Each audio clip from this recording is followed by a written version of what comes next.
बिस्मिल्लाहिर्रहमानिर्रहीम। समंदर की झाग के बराबर भी गुनाह हों तो इस दुआ से मुआफ़ कर दिए जाते हैं। सुबहान अल्लाह। तो वो कौन सी दुआ है?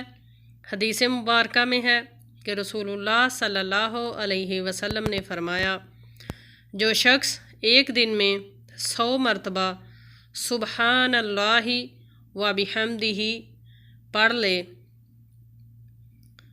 तो इसके गुनाह अगर समंदर की झाग के बराबर भी हों तो भी मुआफ़ कर दिए जाते हैं।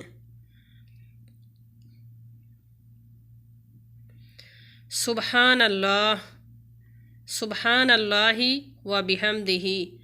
इस हदीस को रवायत किया है मुस्लिम शरीफ में। तो अल्लाह ताला से दुआ है कि अल्लाह ताला मुझे और आप सबको इस दुआ पर अमल करने और पढ़ने की तौफ़ीक अता फ़रमाए।